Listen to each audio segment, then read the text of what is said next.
ছবি তোলা, মানুষের ছবি তোলা হারাম, জীবজন্তুর ছবি তোলা হারাম, ছবি যত্ন করে রাখা হারাম, ছবি গড়ে লটকাইয়া রাখা হারাম। একটা মারাত্মক রকমের গুনার কাজ। হাদিস শরীফে রাসূল করিম সাল্লাল্লাহু আলাইহি ওয়াসাল্লাম বলেন, যারা কোনো মানুষের অথবা কোনো জীবজন্তুর ছবি তুলে, ছবি যত্ন করে রাখে, ছবি গড়ে লটকায়, এদের শাস্তি হবে হাসরের মাঠে সবচেয়ে কঠিন।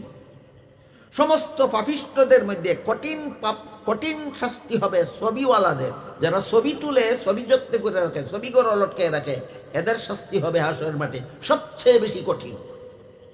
এই কঠিনের বিবরণ দিছেন আরেক হাদিসে আল্লাহ রসুল।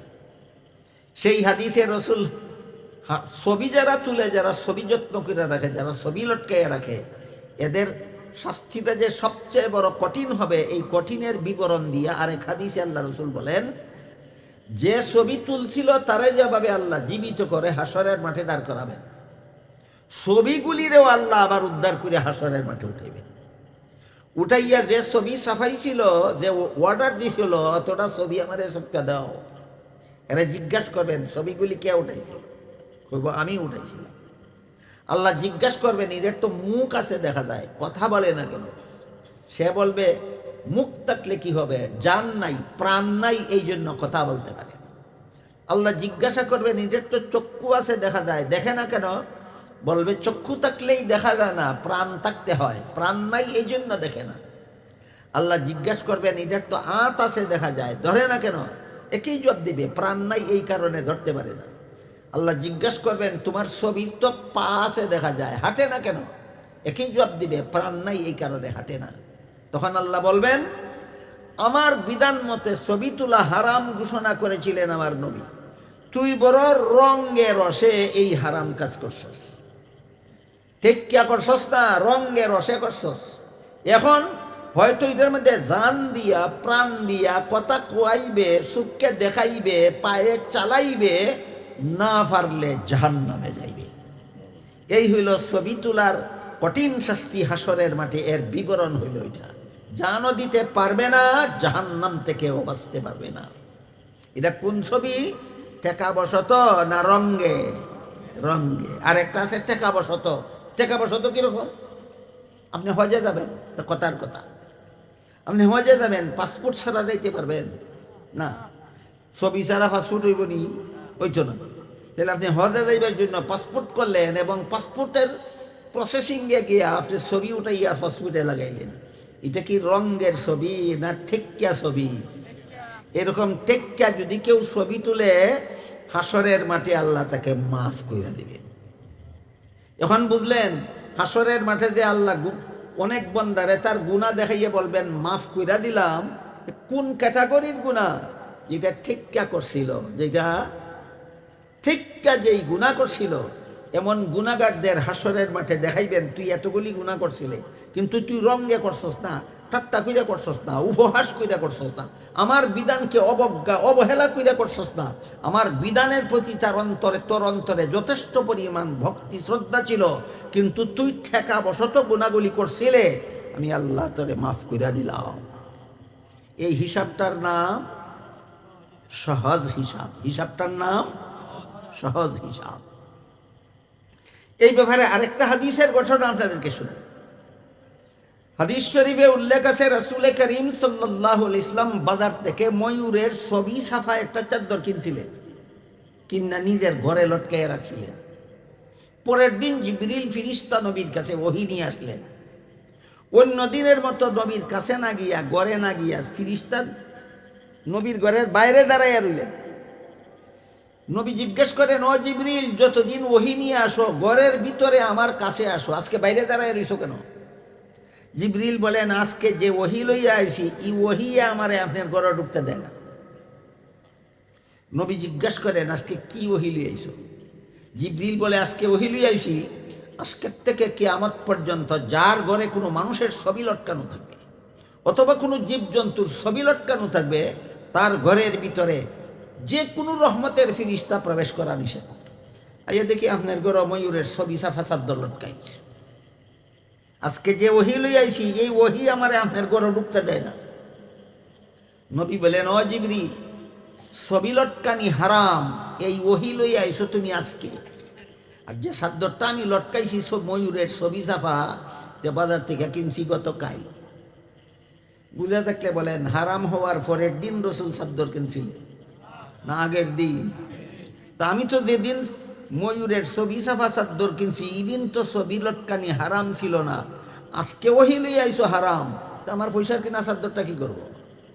জিবরিল নবীর ঘরের বাইরে দাঁড়ায় থেকে বলেন চাদরটা এমনভাবে ছিঁড়া টুকরা টুকরা করেন যেন প্রত্যেকটা ছবির কেল্লা যায় এক টুকরায় আর শরীর যায় আর এক টুকরায়। এই বলে জিবরিল নবীর ঘরের বাইরেই দাঁড়ায় রইলেন।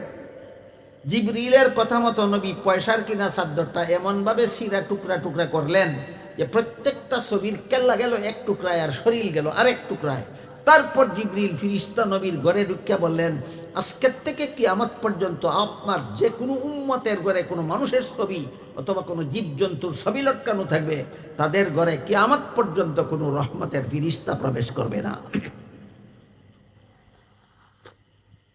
কাজে আমি ছবি তোলার সময় মনের সাথে হিসাব নিকাশ শেষ কইরা ছবিটা তুলতে হবে, যে আমার ছবিটা কি আল্লাহ হাসরের মাঠে দেখাইয়া যা তোরে মাফ করে দিলাম পর্যায়ের ছবি, না এই হারাম কাজ কেন করছিলে প্রশ্ন করার মতো ছবি। আমি কি বিষয়টা আপনাদেরকে বুঝাইতে পারলাম? রঙ্গে রসে যদি মানুষের ছবি তুলে, রঙ্গে রসে যদি জীবজন্তুর ছবি তুলে, রঙ্গে রসে যদি ছবি যত্ন করে রাখে, ছবি লটকাইয়া রাখে, আল্লাহ দেখাইয়া কইবেন মাফ করে দিলাম, না জিজ্ঞাসা করবেন এই জঘন্য কাজ কেন করছিলি বল। বুঝলেন কি না? তো সাহাবায়ে কেরাম জিজ্ঞাসা করলেন, ওগো আল্লাহ রসুল, হাসরের মাঠের সহজ হিসাব কোনটা আর কঠিন হিসাব কোনটা, আমাদের একটু বুঝাইয়া দেন। রসুল বললেন, যেই গুনার তালিকা দেখাইয়া বলবেন আল্লাহ তোরে মাফ করে দিলাম, রঙ্গের গুণা না ঠেকা বশত গুণা? ঠেকা বশত গুণা দেখাইয়া বলবেন তুই এতগুলি গুণা করছিলে কিন্তু টেক্কা করছিলে এই কারণে মাফ করে দিলাম, আল্লাহ রসুল বলেন তার হিসাবটা হবে সহজ হিসাব। কি হিসাব? সহজ হিসাব।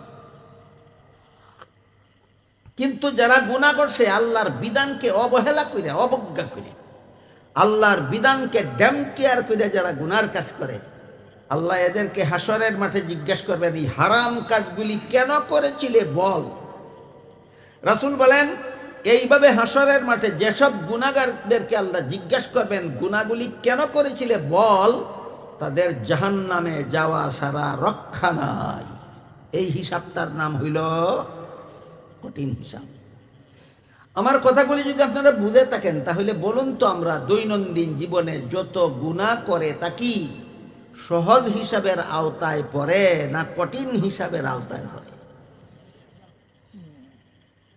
যত মুসলমান 5 বেলা নামাজ পড়ে না, প্রত্যেক বেলা ওই ঠেক্কা নামাজ পড়ে না, না প্রত্যেক বেলাই অবহেলা কইরা নামাজ পড়ে না, তাহলে আমার এই গুনাহটা এই সহজ হিসাবের আওতায় পড়বে না কঠিন হিসাবের আওতায় পড়বে?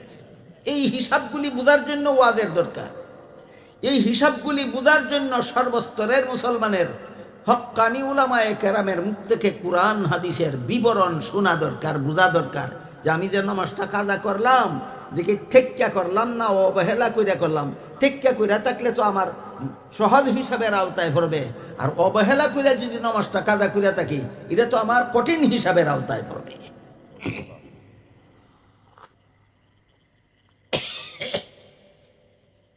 একটা বিষয় আছে, বিষয়টা হইল এই সমস্ত জরুরি বিষয় আশয় বুঝার জন্য, বুঝাবার জন্য, শোনার জন্য, শোনাবার জন্য আজকাল ওয়াজ মাহফিলের আয়োজন কম হয়। ওয়াজের মাহফিল আজকাল কম হয়, আওয়াজের মাহফিল বেশি হয়। ওয়াজ মাহফিল বেশি না আওয়াজ মাহফিল বেশি? আওয়াজ মাহফিল। কাজেই মানুষের জরুরি কথা বোঝানোর দরকার নাই। আমার মধুর কণ্ঠস্বর শুনে যদি মানুষ আমার বক্ত হয় তাইলে এই ওয়াজ মাহফিলে যাওয়াটা আমার সার্থক। এই অবস্থাটা একটু বর্তমানে বেশি চলে, এই জন্য আমি এগুলিকে ওয়াজ মাহফিল বলি না, এগুলিকে বলি আওয়াজের মাহফিল। এক ওয়াজ মাহফিলের বক্তার বিজ্ঞাপনে লেখছে কুকিল কণ্ঠী বক্তা। কুকিল কণ্ঠের মধ্যে আল্লাহর বিধান শিখা যায় না কুরআন হাদিসের বয়ানে আল্লাহর বিধান শিখা যায়? আল্লাহর বিধান শুনতো, মানুষে বুঝতো, আমল করতো। কুকিল কণ্ঠের দরকারটা কি? এখানে কুকিল কণ্ঠের কি প্রয়োজন? আরেক ওয়াজ মাহফিলে বক্তার নামে লেখছে গানের চেয়েও মধুর সুরের অধিকারী। গান হালাল না হারাম? এই হারাম জিনিস থেকে আরো মজার সুর বলে বক্তার আছে। তুই মধুর সুরের মধ্যে হেদায়েত না কোরআন হাদিসের মধ্যে হেদায়েত?